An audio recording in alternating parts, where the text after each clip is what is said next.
अल्लाह ताला कयामत के दिन भी एक तराजू रखेगा, और वो तराजू कैसा होगा? आओ कुरान में पूछते अल्लाह ताला से। अल्लाह फरमाता है वनदउल मवाज़ीनल क़िस्त लियौमिल क़ियामह फला तुज़लमु नफ्सुन शैआ व इन कान मिस्क़ाल हब्बतिन मिन खरदलिन अतैना बिहा व कफ़ा बिना हासिबीन। हम कयामत के दिन इंसाफ का तराजू रखेंगे, और कयामत के दिन किसी के साथ कोई जुल्म सितम न होगा। एक राई के दाने के बराबर भी अगर कोई चीज होगी, अल्लाह फरमाता है मेरे तराजू पर सामने आ जाएगी। वकफा बिना हासिबीन, और मेरे बंदो जब हम हिसाब लेंगे तो एक एक चीज का हिसाब लेंगे, हम तो किसी को न छोड़ेंगे। फमन यामल मिस्क़ाल ज़र्रतिन खैरन यरा वमन यामल मिस्क़ाल ज़र्रतिन शर्रन यरा। एक जर्रा बराबर भी नेकी करोगे, एक जर्रा बराबर भी गुनाह करोगे, अल्लाह के तराजू पर सामने आ जाएगा। इसीलिए जब अल्लाह ताला ने कुरान में कहा कि जिसका नाम अमाल हम दाहिने हाथ में देंगे उसका आसान हिसाब लेंगे, तो अम्मा आयशा ने पूछा था अल्लाह के नबी आसान हिसाब कैसे लिया जाएगा? तो अल्लाह के नबी ने फरमाया आसान हिसाब का मतलब ये है इन्नमा ज़ालिकल अर्ज़ु, कि अल्लाह ताला के सामने बंदे का अमल पेश किया जाएगा और अल्लाह ताला बस देख करके नजरअंदाज कर देगा। ये आसान हिसाब है। वमन नूकिश हलका, और जिसके नाम अमाल की जांच पड़ताल होगी, जिसके एक एक अमल को चेक किया जाएगा, जिसको चेक किया जाएगा किसने क्या क्या किया है, वो तो हलाक हो जाएगा, बर्बाद हो जाएगा। मेरे प्यारे साथियों गौर करो, मेरे प्यारे साथियों, इतनी खतरनाक जेल है अल्लाह ताला की जहन्नम। उस जहन्नम से अपने आप को बचाने के लिए हम क्या इंतजाम कर रहे हैं? दुनिया में कहीं आग लग जाए, फायर ब्रिगेड वालों को जल्दी से बुलाया जाता है, फिर भी आग लग जाए तो बहुत मुश्किल हो जाता है लोगों को बचाना।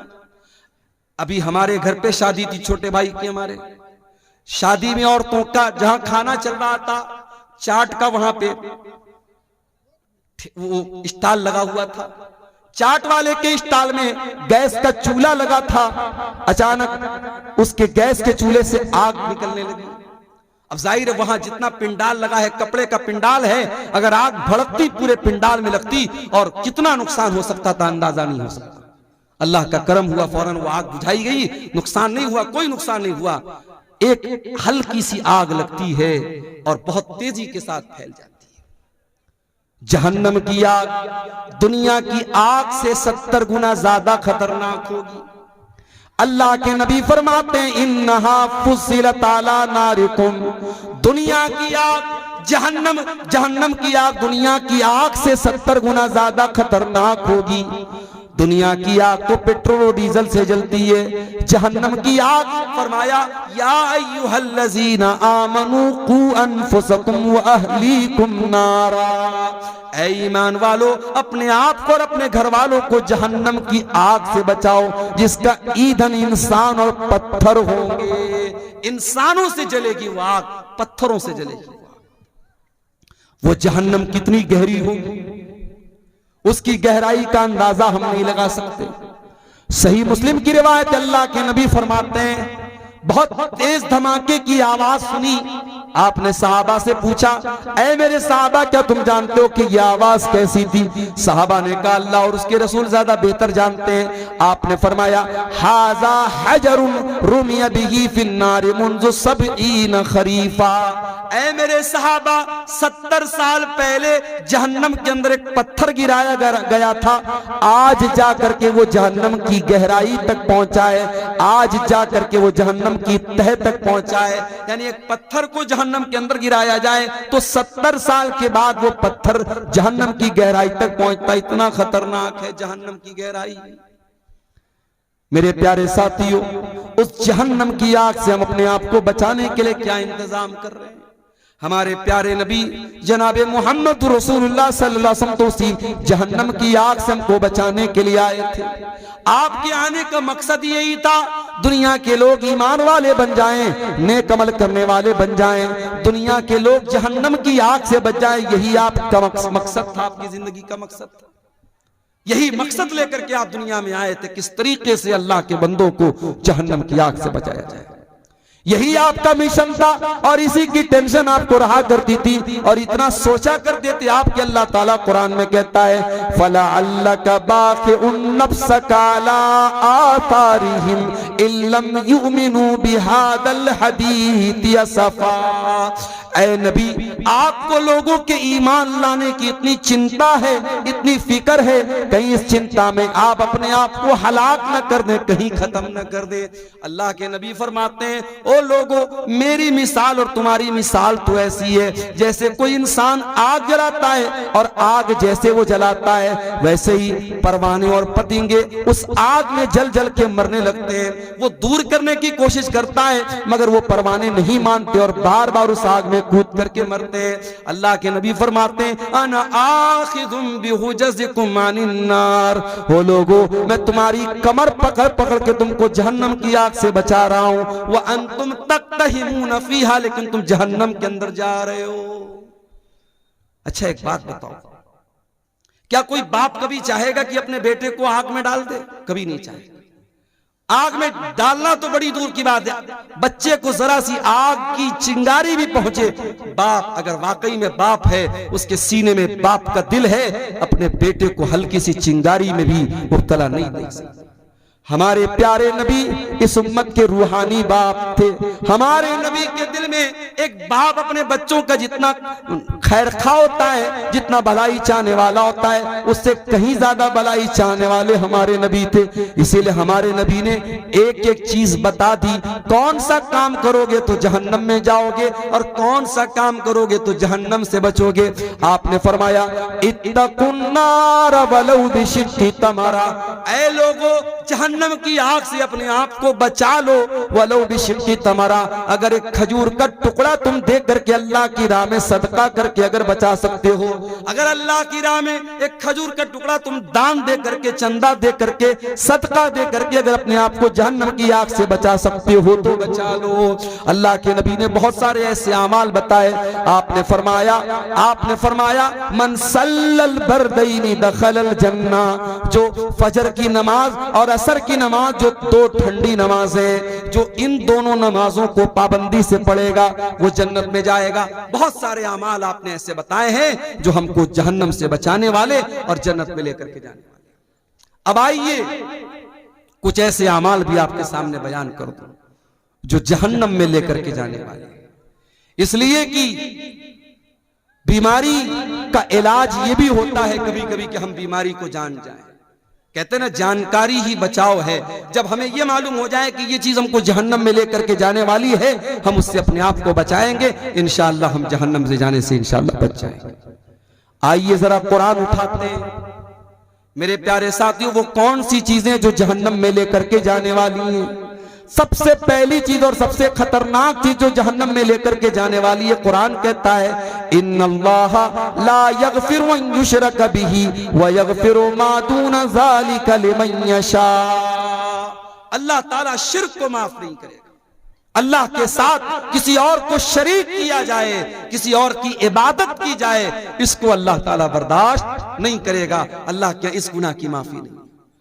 आज कितने मुसलमान हैं, उनके गले में देखो धागा पड़ा हुआ है, उनके हाथ में देखो धागा पड़ा हुआ है, और वो धागे के ऊपर ये अकीदा रखते हैं कि जब तक ये धागा मैं पहने हुए हूं तब तक मैं बीमार न पड़ूंगा, मुझे नजर न लगेगी, मेरा बच्चा बीमार न पड़ेगा।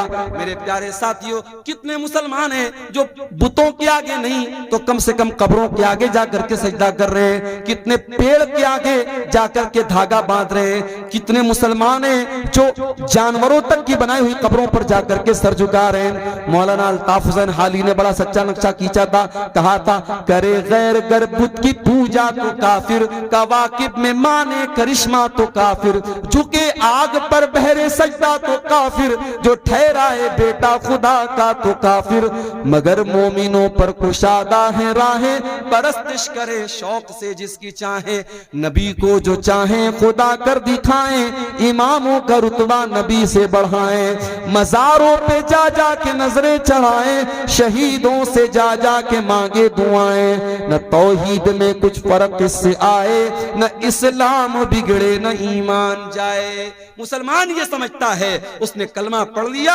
अब वो शिर्क नहीं कर सकता, वो शिर्क प्रूफ हो गया, उससे शिर्क नहीं हो सकता।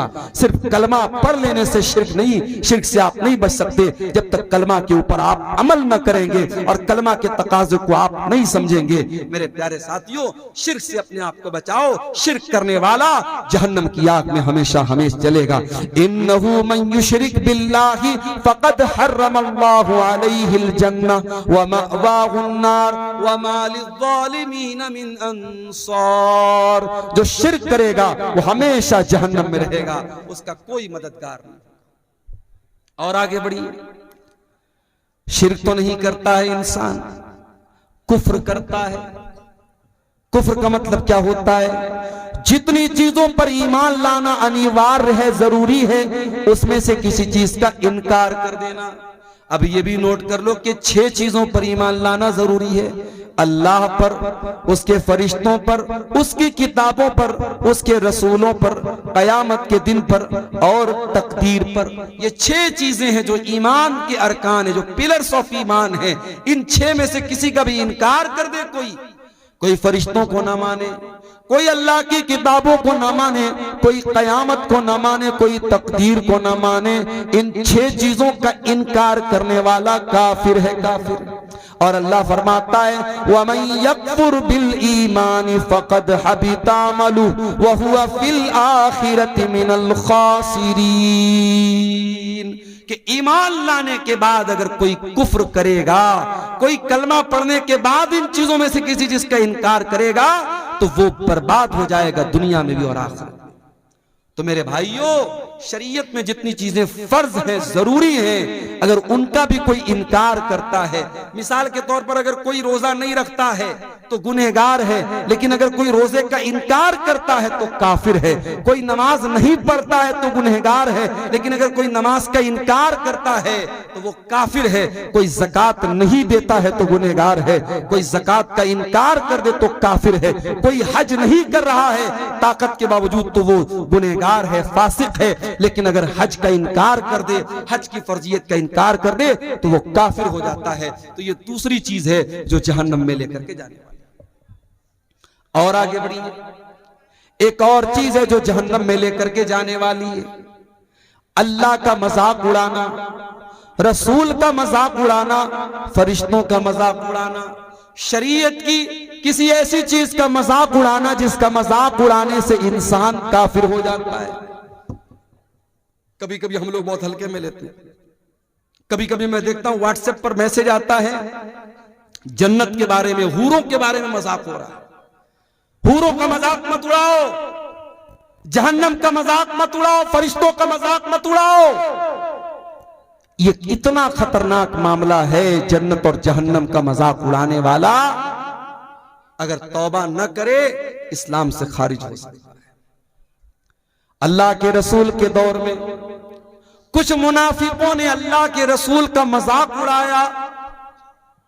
नबी को पता चला, आपने बुलवाया कि तुम क्यों मजाक उड़ा रहे थे? कहने लगे अल्लाह के नबी, हम लोग तो टाइम पास कर रहे थे, हम लोग तो टाइम पास कर रहे थे, हम तो, हमारे दिल में कोई गलत नीयत न थी। अल्लाह ने कुरान की आयत नाजिल कर दी, सूरह तौबा की, वलइन सअलतहुम लयक़ूलुन्न इन्नमा कुन्ना नख़ूदु व नलअब। ऐ नबी, अगर आप इनसे पूछेंगे कि तुम क्या कर रहे थे, ये बोलेंगे हम तो हंसी मजाक कर रहे थे, हम तो टाइम पास कर रहे थे। कुल बिल्लाहि व आयातिही व रसूलिही कुंतुम तस्तहज़िऊन। ऐ नबी, इनसे पूछो क्या तुम अल्लाह का मजाक उड़ा रहे हो? क्या तुम अल्लाह की आयतों का मजाक उड़ा रहे हो? क्या तुम अल्लाह के रसूल का मजाक उड़ा रहे हो? ला तातज़िरू क़द कफ़रतुम बाद ईमानिकुम। अब तुम कोई बहाना पेश न करना। तुम जब अल्लाह का तुमने मजाक उड़ाया, तुमने रसूल का मजाक उड़ाया, तुमने अल्लाह की आयतों का मजाक उड़ाया तो तुम काफिर हो गए। आजकल 72 हूरों पर फिल्में आ रही है बॉलीवुड की। खबरदार, ये फिल्में आपके अकीदे को कमजोर करने के लिए बनी हैं और इस्लाम की अकबर इलाहाबादी ने कहा था, इस्लाम की फितरत में कुदरत ने लचक दी है, उतना ही ये उभरेगा जितना के दबाव।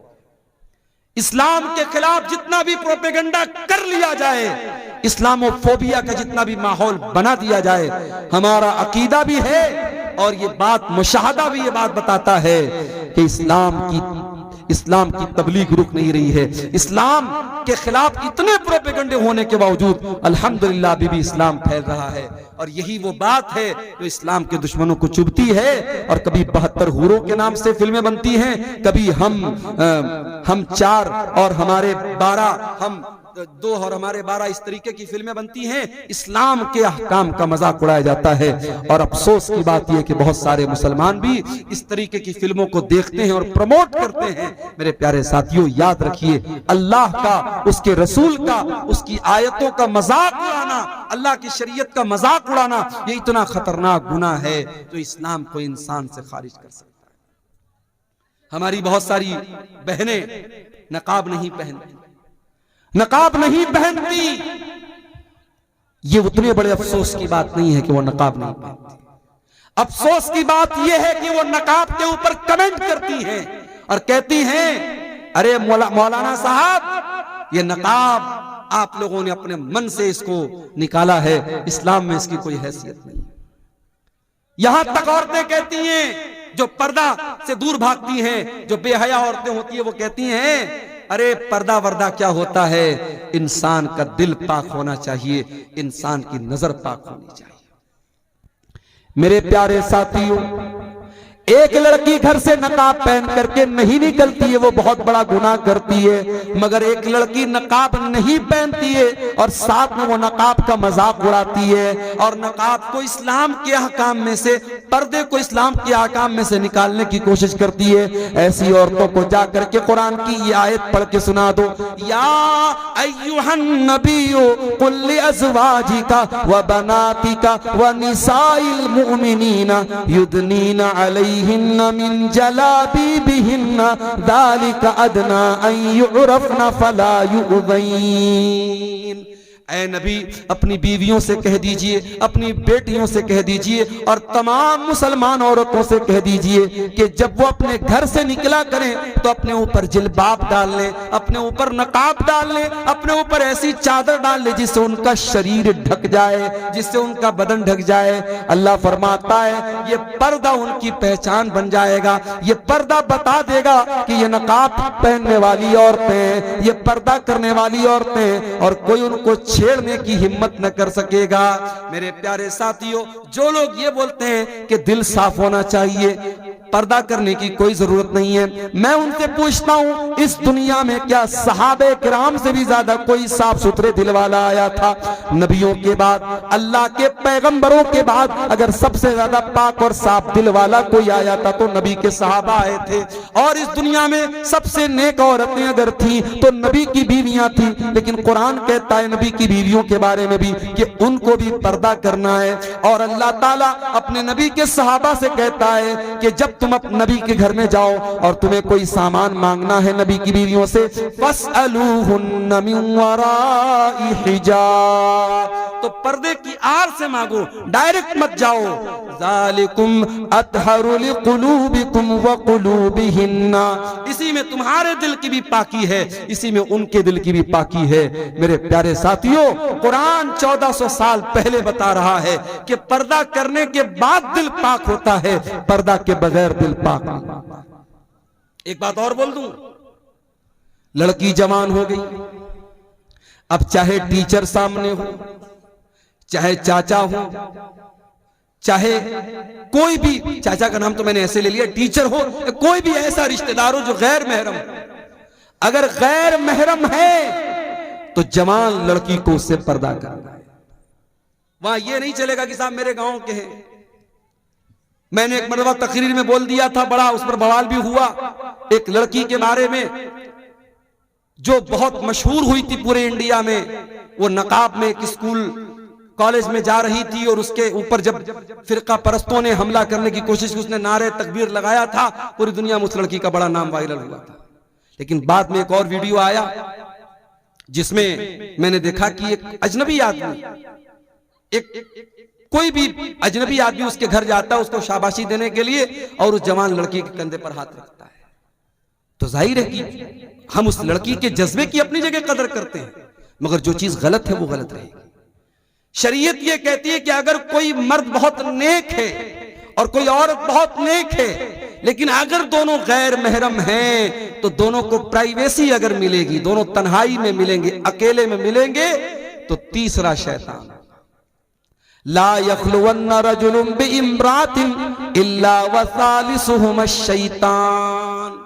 अगर कोई मर्द किसी औरत के साथ अकेले में होगा तो तीसरा शैतान। चाहे लड़की आलिमा हो, लड़का आलिम हो, लड़की बहुत अपने दौर की नेक हो और लड़का अपने दौर का बहुत बड़ा अल्लाह का वली हो, अगर लड़का और लड़की, मर्द और औरत अगर गैर महरम हैं और अकेले में मिल रहे हैं तो तीसरा शैतान होगा। मेरे प्यारे साथियों, आप सोच नहीं सकते हमारी शरीयत ने कहां कहां से समाज में पनपने वाली बुराइयों को रोका है। ये जो आज हम रोना रोते हैं ना, समाज बड़ा दूषित हो रहा है, बड़ा गंदा हो रहा है, ये बेहयाई बड़ी फैल रही है, ये गंदगी बड़ी फैल रही है। क्यों फैल रही है, कभी इस पर आपने गौर किया? आज इतने बड़े बड़े जलसे और प्रोग्राम होने के बावजूद हमारे इलाकों की शादियों में आज भी वो तमाम बुराइयां हो रही हैं जिससे उलमा मना करते हैं। तमाम बेपर्दगी हो रही है शादी ब्याह में जो इस्लाम के अंदर हराम है। तमाम रस्मों रिवाज पर अमल हो रहा है जिसकी कोई हैसियत नहीं इस्लाम के अंदर। आपने शादी भी, मैं गाड़ी लेकर के आ रहा था, 4 व्हीलर लेकर के बीरपुर में जब पहुंचा, हमारे ड्राइवर साहब ने देखा कि पूरे दोनों तरफ फाटक लगा हुआ है। मैंने ड्राइवर साहब से कहा कि लग रहा है मौलाना तारिक साहब ने बहुत दूर तक गेट लगवाया, बड़ा लंबा चौड़ा इंतजाम है। आगे बढ़ा तो पता लगा साहब शादी हो रही है। कोई शादी थी और ऐसी शादी थी, दूर दूर तक गेट लगा हुआ है और गाना बज रहा है, डीजे बज रहा है। आज वो किसी गैर मुस्लिम की शादी थी। बताना ये चाहता हूं कि आज एक दिन की शादी की खुशी के नाम पर लोग लाखों रुपए खर्च करते हैं और गैर मुस्लिम की बात नहीं, मुसलमान भी करता है। अभी उत्तर प्रदेश के मेरठ शहर में एक शादी हुई, वहां दुल्हे को शादी के मौके पर 2.5 करोड़ रुपए मिले हैं और निकाह पढ़ाने वाले मौलवी साहब को 11 लाख रुपए मिले हैं। और एक रस्म होती है घड़ी पहनाई, दुल्हे को साली लोग घड़ी पहनाती हैं, उस घड़ी की पहनाई की जो है वो जो पैसा उसका दिया गया 11 लाख रुपए उसका दिया गया। हमारे यहाँ मदरसे में एक दिन चर्चा चल रही थी कि मदरसे में पढ़ाना छोड़ के चल के हम लोग मेरठ में निकाह पढ़ाए, एक निकाह का 11 लाख रुपया मिला। तो ये मुसलमान के हालात हैं इस कौम के, जिस कौम के बच्चे भूखे मर रहे हैं, जिस कौम की औरतें, बेवा औरतें खाने को तरस रही हैं, जिस कौम की यतीम बच्चियां बदकारी का रास्ता अपना रही हैं, उस कौम के नौजवान शादी ब्याह पर इतनी फजूल खर्ची कर रहे हैं। उत्तर प्रदेश के सिद्धार्थनगर में एक शादी हुई, मुसलमान की शादी है और नोटों की बारिश कर रहा है दुल्हा। 20 लाख रुपए उसने पानी की तरह बारात में बहा दिए। ये सारे करतूत हम करते हैं, उसके बाद हम कहते हैं कि हमारे साथ फला जगह ये क्यों हो रहा है, हमारे साथ फला जगह ये क्यों हो रहा है, हमारी मस्जिदों पर क्यों निशाना साधा जा रहा है, हमारे मदरसों पर क्यों निशाना साधा जा रहा है। मेरे प्यारे साथियों, हमें अपना मुहासबा करने की जरूरत है, अपने गिरेबानों में झांकने की जरूरत है। मेरे नबी ने तो निकाह को इतना आसान कर दिया। आपने फरमाया इन्ना आज़मन निकाही बरकतन इसरुहु मऊनतन, सबसे ज्यादा बरकत उस निकाह में होती है जिसको सबसे कम खर्च में निपटाया जाए। नबी के दौर में निकाह होता था, बहुत मामूली खर्च में निकाह हो जाता था, और ऐसा नहीं कि नबी के दौर में सब गरीब लोग थे।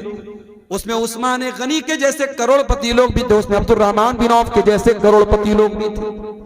दौलत वाले होते थे या गरीब होते थे, बड़े सिंपल तरीके से निकाह कर लेते थे और बीवी को ले आते थे। और वहां एक नहीं 4-4 बीवियों का रिवाज था। इस्लाम ने अगर मर्द के पास ताकत है तो 4 बीवियों तक की इजाजत दी, इसमें कोई शर्म की बात नहीं है।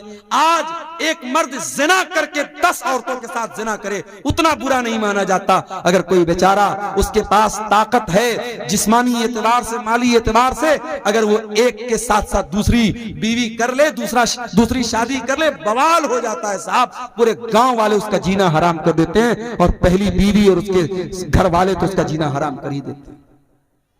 याद रखो मेरे भाइयों, हलाल को मुश्किल बनाओगे, हराम आसान हो जाएगा। और आज हराम आसान हो चुका है और हमारी और आपकी सोच से बहुत ऊपर जा चुका है।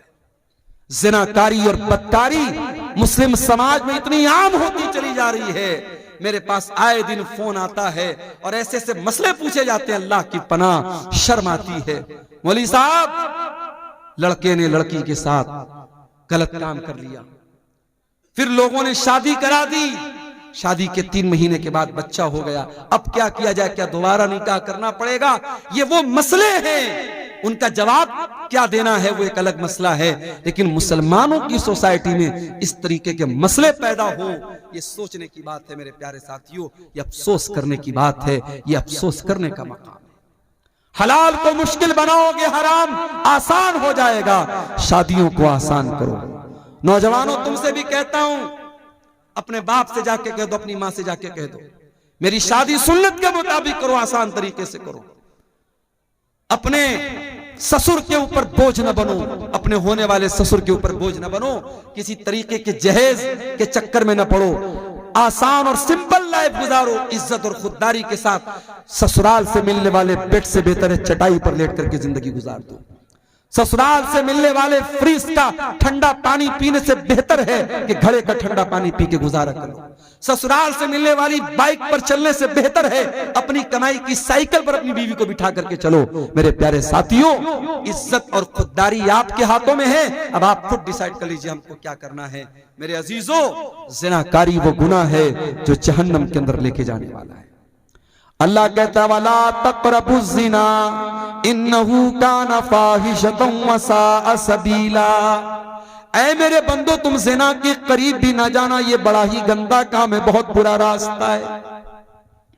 अल्लाह के नबी की आदत थी, फजर की नमाज पढ़ने के बाद आप सहाबा की तरफ अपना चेहरा कर लेते थे और आप सहाबा से पूछते थे क्या तुमने कोई ख्वाब देखा है? सहाबे किराम अपना ख्वाब बयान करते थे, अल्लाह के प्यारे नबी अपना ख्वाब बयान करते थे। एक दिन अल्लाह के नबी ने अपना ख्वाब बयान किया।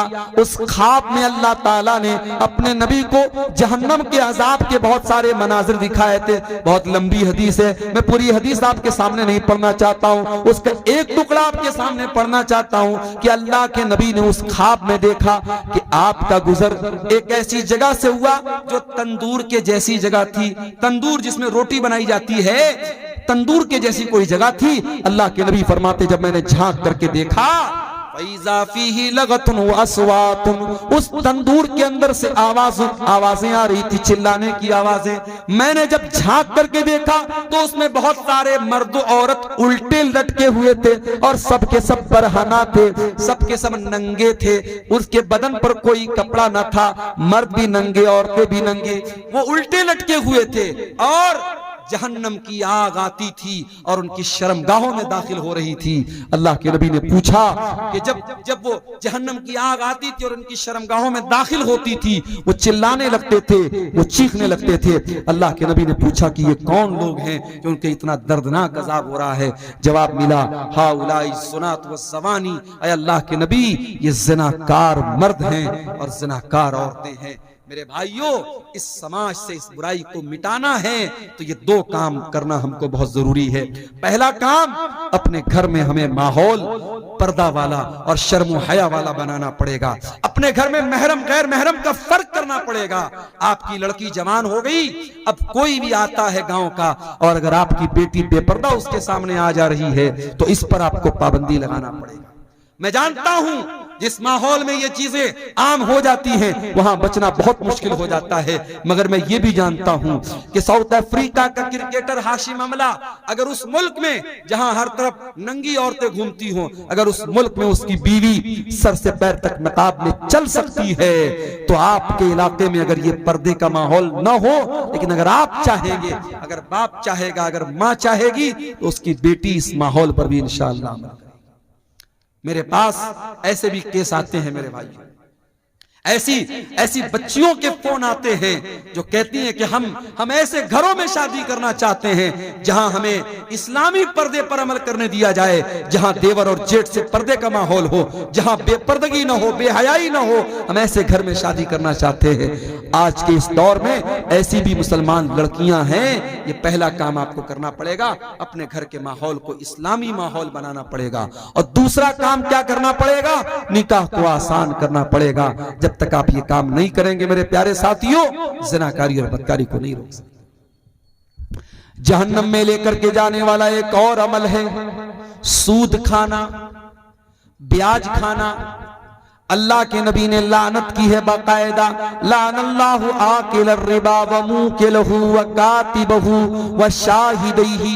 सूद खाने वाला, सूद खिलाने वाला, सूद की गवाही देने वाला, सूद को लिखने वाला, सब पर अल्लाह की लानत हो। और कुरान कहता है फ़इल्लम तफ़अलू फ़अज़नू बिहर्बिन मिनल्लाहि व रसूलिही। अगर सूद खाने वाला अगर सूद खाने से बाज नहीं आता है, अगर ब्याज खाने वाला अगर ब्याज खाने से बाज नहीं आता है, तो कुरान कहता है अल्लाह से और उसके रसूल से जंग करने के लिए तैयार हो जाओ। आज कौन ब्याज नहीं खा रहा? किसका सेविंग अकाउंट नहीं है? सबका सेविंग अकाउंट है। और सबके अकाउंट में, किसी के अकाउंट में 10 रुपया, किसी के अकाउंट में 100 रुपया, किसी के अकाउंट में 1 लाख रुपया। जिसकी जितनी कैपिटल है उस हिसाब से ब्याज आ रहा है। और ये तो वो ब्याज है जो सेविंग अकाउंट में मिलती है। कितने मुसलमान तो बाकायदा FD कराते हैं। बैंक में 1 लाख रुपया जमा कर दिया, 1 लाख पर 1,06,000 रुपया हर साल ब्याज बैंक दे रहा है। कितने बड़े बड़े पैसे वाले मुसलमान इसी ब्याज के जरिए पैसा कमा रहे हैं। माफ करना मेरे भाई, इतना बड़ा गुनाह है ये ब्याज। अल्लाह के नबी ने फरमाया कि अपनी सगी मां के साथ जिना करने से भी बड़ा गुनाह है। आपने फरमाया कि जिना के 70 सूद के 70 से ज्यादा दर्जे हैं, उसमें सबसे हल्का दर्जा ये है अय्यन की हर रजुल उम्महू, के अपनी मां के साथ इंसान जिना करे। मेरे प्यारे साथियों, सूद और ब्याज से अपने आप को बचाओ। अपने भाइयों से कहना चाहता हूं, ऐसी कंपनियों में पैसा न लगाओ, ऐसे बिजनेस में पैसा न लगाओ जो फ्रॉड है, जो जुआ है, जो सूद है। बहुत सारी कंपनियां आजकल चली हैं, कोई क्रिप्टो करेंसी के नाम से, कोई फला मेटा ओजोन के नाम से, कोई फला कंपनी के नाम से, कोई ड्रीम 11 के नाम से। ये नौजवानों आपके पैसे को बर्बाद करने के लिए और आपको जुए और सूद की लानत में गिरफ्तार करने के लिए सारी कंपनियां आई। हलाल तरीके से पैसा कमाओ, बहुत सारे पैसा कमाने के तरीके। तो ये सूद और ब्याज भी मेरे भाइयों जहन्नम में लेकर के जाने वाला अमल है। अब 2-4 बातें और बयान करूंगा और जाते जाते एक अपील करके जाऊंगा। आप जानते हैं हमारे शेख तारिक साहब का ये इदारा चल रहा है और अल्हम्दुलिल्लाह 600-650 यहाँ बच्चे तालीम हासिल कर रहे हैं। इस इदारे के लिए ये जलसा हुआ है, आप इसका ताउन करते हुए यहाँ से जाएंगे। आखिरी 2-4 बातें और सुन लीजिए, फिर हम बात खत्म करेंगे। रात के तकरीबन 2 बज रहे हैं। आप जहन्नम में लेकर के जाने वाले अमल की बात कर रहा हूं मेरे अजीजों। जहन्नम में लेकर के जाने वाला एक और अमल है और वो अमल है जुल्म करना। अगर जुल्म करोगे, अत्याचार करोगे, तो ये अमल भी जहन्नम में लेकर के जाने वाला है। अल्लाह के नबी फरमाते हैं, सही मुस्लिम की रिवायत है, सिनफान मिन अहलिन नारी लम अरहुमा। मेरी उम्मत के अंदर 2 किस्म के लोग ऐसे हैं जो जहन्नम में जाएंगे, लेकिन मैंने उनको अभी नहीं देखा है। नंबर 1, कौमुन माहुम सियातुन काज़ना बिल बकर यद्रिबून बिहन्नास। ऐसे लोग आएंगे जिनके हाथ में गाय की दुम की तरह कोड़े होंगे, जिनसे वो लोगों को मारेंगे। उलमा ने लिखा है कि गाय की दुम की तरह कोड़े से मुराद पावर है, ताकत है, इख्तिदार है, कुव्वत है। आज अगर किसी के पास कोई ताकत है और अपनी ताकत के जरिए वो दूसरों पर जुल्म कर रहा है, बेकसूरों को मार रहा है, जी माशाअल्लाह, ये 1,41,000 रुपये नेपाली हैं, किसी अल्लाह के बंदे ने इस इदारे में ताउन के तौर पे दिया है।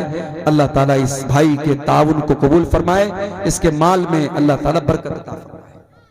मेरे भाइयों, अल्लाह के नबी फरमा रहे हैं, जिनके हाथ में पावर है और पावर का गलत इस्तेमाल करेंगे वो लोग जहन्नम में जाएंगे। आप देख रहे हैं अभी मुल्क के हालात क्या हैं, और हमारे जिस स्टेट से मैं आता हूं उस स्टेट के हालात भी आप देख रहे हैं। किस तरीके से बेकसूर को कसूरवार और कसूरवार को बेकसूर बनाया जाता हम जानते हैं। लेकिन हां, दो चार उम्मीदों के दिए अब भी हैं रोशन, माजी की हवेली अभी वीरान नहीं है। अगर शर्जील इमाम नाम का वो लड़का जिसको बेकसूर जेल की काल कोठरी में डाला गया, तो आज अल्लाह का फजल करम है उस लड़के की बहन ने अपनी तालीम के बल पर जो जज बन गई अदालत की, गालिबन हाई कोर्ट की वो जज बनी है, उसने दुनिया को दिखा दिया कि तुम जुल्म करके हमारे टैलेंट को नहीं रोक सकते हो, हमारी सलाहियत को नहीं रोक सकते हो। मेरे प्यारे साथियों, जालिम याद रखे, हर जालिम ये बात याद रखे कि अल्लाह ताला ने हर फिरौन के लिए मूसा का इंतजाम करके रखा हुआ है। उसके बाद अल्लाह के नबी फरमाते हैं जहन्नम में जाने वाली दूसरी किस्म होगी उन औरतों की, वह निसाउन कासियातुन आरियातुन मुमीलातुन माइलातुन, ऐसी औरतें जहन्नम में जाएंगी जो कपड़ा पहन करके भी नंगी होंगी, गैर मर्दों को अपनी तरफ माइल करेंगी और खुद भी उनकी तरफ माइल हो जाने वाली होंगी। ला यदखुलनल जन्ना, ऐसी औरतें जन्नत के अंदर नहीं जाएंगी। वला यजिदना रीहा, और जन्नत में जाना तो बहुत दूर की बात है, वो जन्नत की खुशबू भी नहीं पाएंगी। तो ये अमल भी मेरे प्यारे साथियों जहन्नम में लेकर के जाने वाला है। और आगे बढ़िए, किसी का हक मार लेना, किसी की जमीन पर नाजायज कब्जा कर लेना, भाई का अपनी बहन का हक मार लेना, बाप का अपनी बेटी का हक मार लेना, पड़ोसी का हक मार लेना, यह भी बहुत बड़ा गुनाह है। अल्लाह के नबी फरमाते मन नक़द शिब्रम मिनल अर्दी, जो किसी की जमीन पर एक बालिश, एक बित्ता अगर किसी की जमीन पर नाजायज कब्जा कर लेगा तो फिकमिन सभी अर्दीन यौमल क़ियामा, तो कयामत के दिन उसको 7 जमीनों का तौक उसकी गर्दन में डाला जाएगा। ये जमीन, ये जायदाद सब यही रह जाएगी मेरे भाई। किसी की जमीन पर नाजायज कब्जा करके आप अपने बच्चों के लिए शायद फ्यूचर बना दें, मगर अपना फ्यूचर आप खराब कर लेंगे, अपने आप को जहन्नम का हकदार बना लेंगे। आज कितनी जमीनें लोग हड़पते हैं, हम दूसरों से क्या शिकवा करें। आज कब्रिस्तान की जमीन पर, ईदगाह की जमीन पर और मस्जिदों की जमीनों पर लोगों ने नाजायज कब्जा करके रखा है। अल्लाह के नबी फरमाते हैं अगर किसी की जमीन, एक बित्ता भी अगर किसी की जमीन पर, औरतों की जानिब ये कितना है, कुछ गिनती नहीं, ये खवातीन की तरफ से, औरतों की तरफ से अमाउंट आया है। इसमें कुछ इंडियन है, कुछ नेपाली है। अल्लाह ताला इन तमाम हमारी माँ बहनों की इस उनके ताउन को कबूल फरमाए और मजीद उनको अल्लाह की राह में ताउन देने की तौफीक अता फरमाए। शेख फिरोज आलम नदवी साहब ने 50,000 रुपये का ताउन पेश किया है। आप मुदीरुल जामिअतुल इस्लामिया रियाजुल उलूम हैं। अल्लाह ताला शेख मोहतरम के इस अतिया को कबूल फरमाए, इनके माल में, इनके अहल वयाल में बरकत अता फरमाए, और हमारे वो भाई जो अभी तक इस काम में पीछे रहे उनको भी अल्लाह ताला तौफीक दे कि वो आगे बढ़ें और इस कार्य खैर में हिस्सा लें। अल्लाह ताला आप सबके ताउन को कबूल फरमाए। तो मेरे अजीजों, जहन्नम में लेकर के जाने वाला एक अमल, इंसान दूसरे का हक मारता है, ये भी एक बहुत बड़ा अमल है। और आगे बढ़िए, जहन्नम में लेकर के जाने वाला एक और अमल है, उसका ताल्लुक हमारे बदन के एक ऐसे हिस्से से है जो है तो बहुत छोटी सी चीज मगर इतनी खतरनाक है कि बड़ी बड़ी जंगें करा देती है, जिसको हम जबान कहते हैं। जबान का गुनाह भी इंसान को जहन्नम में लेकर के जाता है। अल्लाह के प्यारे नबी ने सल्लल्लाहु अलैहि वसल्लम ने एक मर्तबा हजरत मुआज इब्न जबल से फरमाया, उनको बहुत सारी बातें आपने बताई, सदका के बारे में बताया, नमाज के बारे में बताया, जिहाद के बारे में बताया। फिर आपने फरमाया कि ऐ मुआज, क्या मैं इन तमाम बातों का खुलासा तुमको न बता दूं? उन्होंने कहा क्यों नहीं, अल्लाह के रसूल जरूर बता दीजिए। आपने अपनी जबान की तरफ इशारा करके फरमाया, अम्लिका लैका लिसानक, ऐ मुआज अपनी जबान को कंट्रोल कर लो, ये सारी चीजों का खुलासा है। हजरत मुआज इब्न जबल ने कहा, आय अल्लाह के रसूल व इन्ना लमुआखज़ून बिमा नतकल्लमु बिही, आय अल्लाह के नबी क्या अपनी जबान से जो हम बोलते हैं क्या उस पर भी अल्लाह ताला हमारी पकड़ करेगा? आपने फरमाया ऐ मुआज, मैं तो तुमको बहुत समझदार आदमी समझता था, ऐ मुआज तेरी माँ तुमको गुम कर दे, वहल युकब्बुन्नासु अला मनाखिरिहिम इल्ला हसाइदा अलसिनतिहिम, कयामत के दिन लोग अपनी नाक के बल घसीट करके जहन्नम में जाएंगे इसी अपनी जबान की करतूतों से। ये गाली इसी जबान से बकी जाती है, किसी की इज्जत इसी जबान से उतारी जाती है।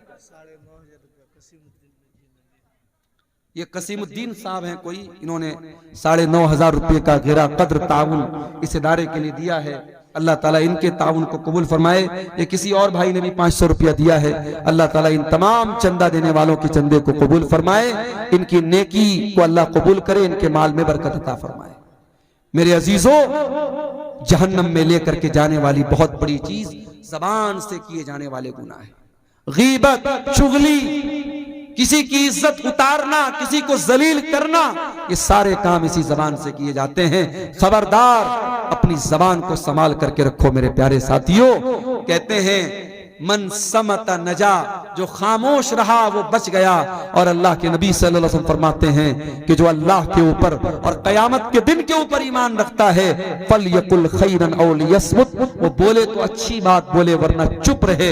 मेरी प्यारी माँ और बहनों, आपसे भी कहना चाहूंगा, अपनी जबान पर काबू रखिए। जबान से किए जाने वाले गुनाह भी औरतों को जहन्नम में लेकर के जाएंगे, मर्दों को तो लेके जाएंगे ही जाएंगे। औरतों के ज्यादा जहन्नम में जाने की वजह उनकी जबान होगी।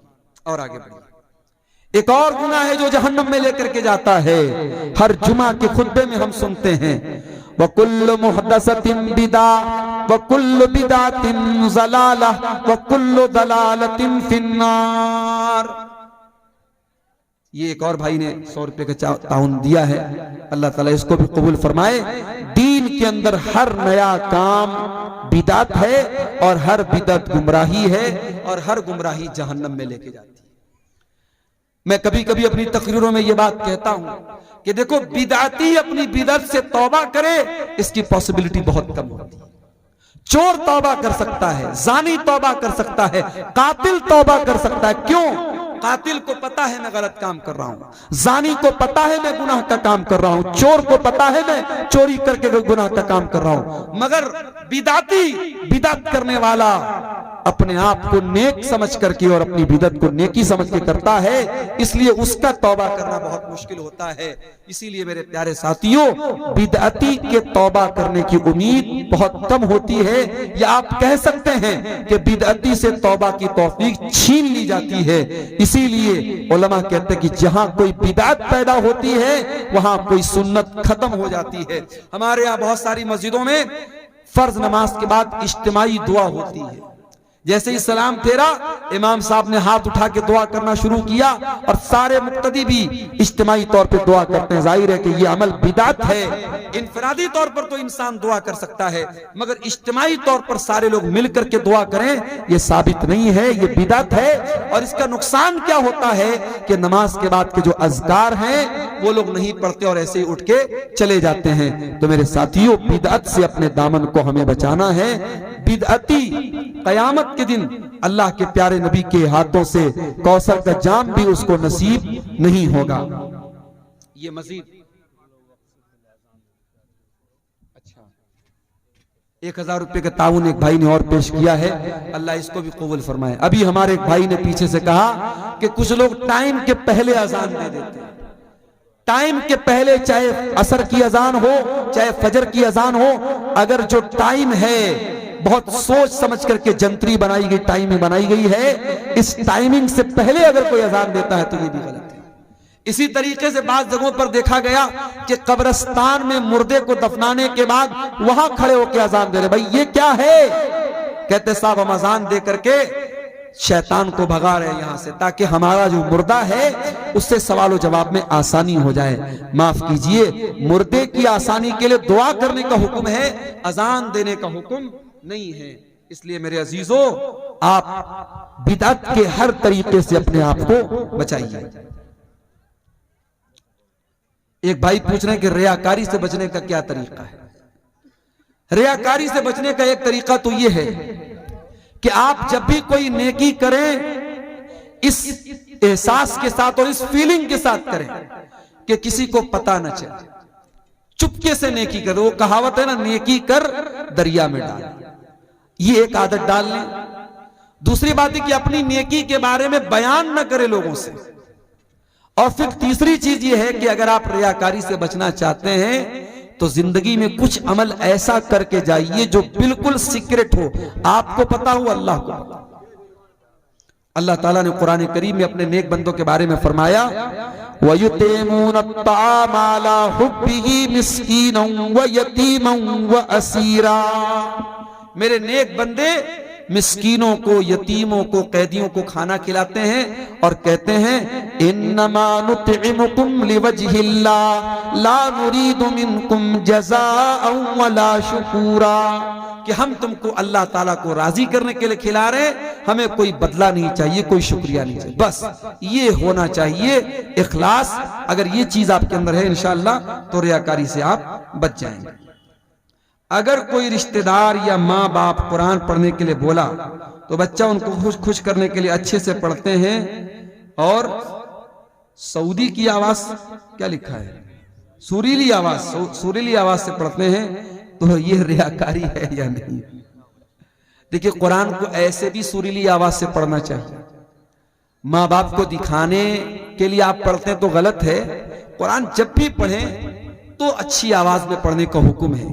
अल्लाह के नबी की हदीस है, मल्लम यतगन्न बिल कुरान फलैसा मिन्ना, कि जो कुरान को गा करके ना पढ़े, गा करके पढ़ने से मतलब कुरान को अच्छी आवाज में, सुरीली आवाज में ना पढ़े, वो हम में से नहीं। कुरान को अच्छी आवाज में पढ़ना चाहिए, लेकिन बाप के डर से पढ़ रहा है और ऐसे नॉर्मल आवाज में पढ़ रहा है तो ये गलत बात है। अच्छी आवाज में हमेशा पढ़ना चाहिए। अगर कभी बच्चे जो होते हैं, छोटे होते हैं, नासमझ होते हैं, उस्ताद के डर से कभी क्लास में पढ़ दिया तो उतना बड़ा कोई मसला नहीं है, उसको रियाकारी नहीं बोलेंगे। अगर कोई इमाम नमाज पढ़ाए और पढ़ाते पढ़ाते नापाक हो जाए, उनकी वजू खत्म हो जाती है, तो ऐसी सूरत में क्या करना चाहिए? देखिए, अगर नमाज के दौरान किसी का वजू टूट जाता है तो उसको नमाज तो फौरन तोड़ देनी चाहिए। हदीसों से जो बात साबित है वो यही है कि उसको नमाज फिर उसके आगे कंटिन्यू नहीं करना चाहिए। अब वो इमाम है तो ऐसी सूरत में वो अगर अकेला पढ़ रहा होता तो भाई चलो ठीक है, नमाज तोड़ के जाएगा, दोबारा वजू आके पढ़ेगा। तो अगर वो इमाम है तो भी वो यही काम करे।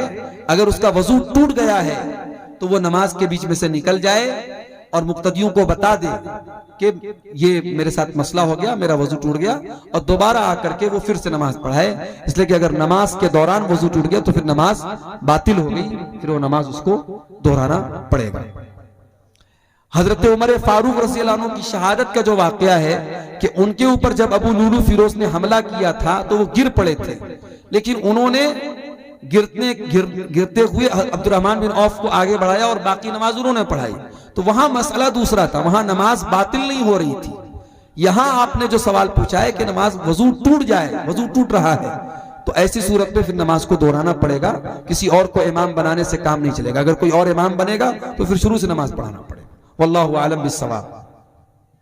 तो मेरे भाइयों, ये जहन्नम में लेकर के जाने वाले चंद आमाल आपके सामने मैंने बयान किए हैं, और बातें और भी हैं, लेकिन अब मैं देख रहा हूं काफी ताखिर भी हो गई और काफी लोग हमारे यहां से ठंडी की वजह से, चूंकि ठंडी भी बढ़ रही है, मैं आखिर में यही कहूंगा कि जहन्नम जैसी खतरनाक जगह से हमें और आपको अल्लाह ताला से पनाह भी मांगनी चाहिए और हमें दुआ भी करनी चाहिए अल्लाह ताला से कि हमें जहन्नम के अजाब से बचाए। और इसी तरीके से हमें वो अमाल भी करने चाहिए जो हमें जहन्नम में लेकर के जाने से बचा ले। सवाल पूछा गया कि बिदअती के पीछे नमाज होगी या नहीं होगी। देखिए, इसमें थोड़ी सी तफसील है।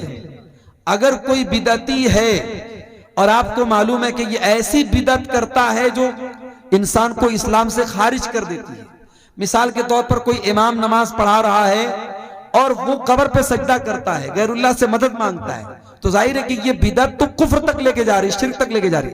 ऐसे इमाम के पीछे आप नमाज नहीं पढ़ेंगे। लेकिन अगर कोई बिदती है लेकिन उसकी बिदत ऐसी बिदत नहीं है जो कुफ्र तक लेके जाती हो, तो वो बिदती है, गुनहगार है, लेकिन उसके पीछे आप नमाज पढ़ सकते हैं। लेकिन जानबूझ करके कसदन अच्छे इमाम को छोड़ करके, मुत्तबे सुन्नत इमाम को छोड़ करके ऐसे बिदती इमाम के पीछे नमाज नहीं पढ़े। जहां मजबूरी की बात हो, आप बाजार में जा रहे हैं, मार्केट में जा रहे हैं और कोई मस्जिद आ गई, तो वहां आप नमाज पढ़ सकते हैं। लेकिन अगर ये कन्फर्म है कि वो बिदती जो है वो कोई शिरकिया अमल कर रहा है, तो फिर उसके पीछे आप नमाज नहीं पढ़ेंगे। अल्लाह ताला से दुआ है रब्बुल आलमीन हमें नेक अमल और अच्छी समझ की तौफीक अता फरमाए। रब्बुल आलमीन इस इदारे को, जिस इदारे की तरफ से आज का प्रोग्राम हुआ है, शेख तारिक साहब का ये इदारा है, अल्लाह इस इदारे को दिन दूनी रात चौगुनी तरक्की अता फरमाए। जिन भाइयों ने ताउन पेश किया है, अल्लाह उनके ताउन को कबूल फरमाए। जो अभी तक पीछे रह गए हैं, अल्लाह उनको आगे बढ़ करके इस कार्य खैर में हिस्सा लेने की तौफीक अता फरमाए। अल्लाह ताला हम सब की इस हाजिरी को कबूल फरमाए। आमीन व आखिर दावाना अनिल हम्दुलिल्लाहि रब्बिल आलमीन। पढ़ तो दिए भाई शुरू में, अरे नहीं बस